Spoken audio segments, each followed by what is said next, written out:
আমরা মাওয়া এক্সপ্রেসওয়েতে এসে একটু ছবি ফটো সেশন করলাম। নিশান ভাই, তার পিছনে সজীব ভাই, তারপর হচ্ছে আমাদের ইমন, অলওয়েজ ম্যান ইন ব্ল্যাক। আরে বাপ রে বাপ! ইনশাল্লাহ এখন আমরা রওনা দিচ্ছি। আমাদের জন্য সুজন পদ্মার ওই পারে ওয়েট করছে। সো আমরা আর বেশি দেরি করব না, রওনা দিব। ভিডিও অন, ঠিক আছে?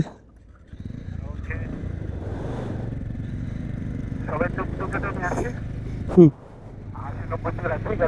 ওকে।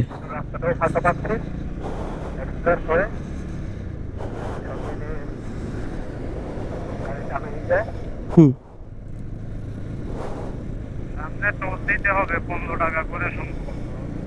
টোলের সময় আমাকে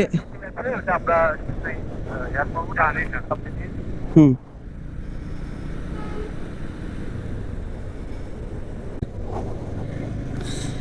আসলে মাওয়া হাইওয়ে দেখানোর মতো কিছুই নেই রাস্তাটা, তবে একবারে পদ্মা সেতুতে উঠে ভিডিও করব।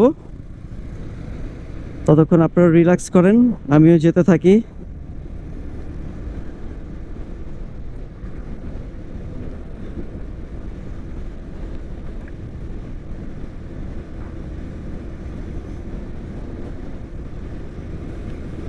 ইমন ঠিক আমার পিছনেই, এই যে লুকিং গ্লাসে দেখতে পাচ্ছেন সবাই। ইমন একটু হাতটা নড়া।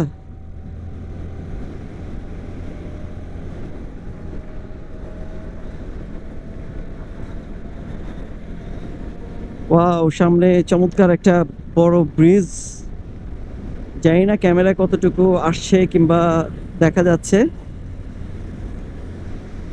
ইমন ক্রস করলো আমাকে।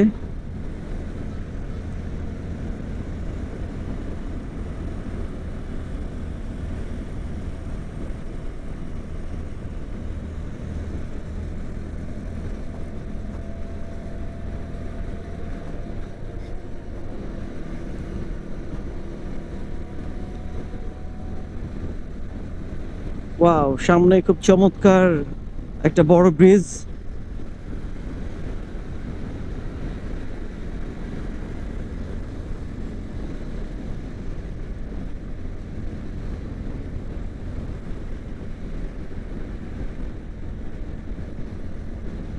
যেমন ওয়েদার তেমন রাস্তা,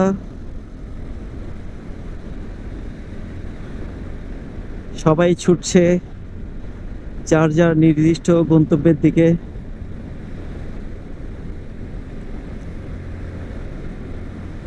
আসলে ব্লগিং বিষয়টা হচ্ছে এমন যে এখানে আপনি নিজেই ক্যামেরাম্যান, নিজেই হোস্ট, নিজেই উপস্থাপক, নিজেই হিরো, নিজেই অভিনেতা, সব কিছুই আপনি।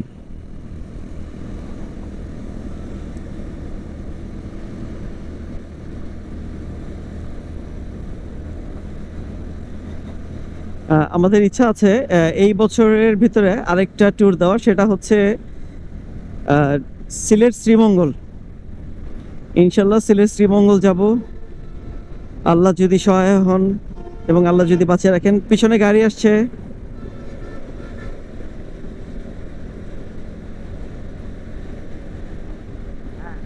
ফোন আসছিল মনে হয় কারো। আলহামদুলিল্লাহ, দেখতে দেখতে পদ্মা সেতু টোল প্লাজায় চলে আসছি। এখন টোল দিব। এইমাত্র সুজনের সাথে কথা হয়েছে। সুজন, জি জি জি, সুজন আমাদের জন্য ওয়েট করছে। আমাকে ইনস্ট্রাকশন করে দিয়েছে যে আমরা কোথায় থাকবো, কোথায় না থাকবো। টোলটা দিয়ে নিই।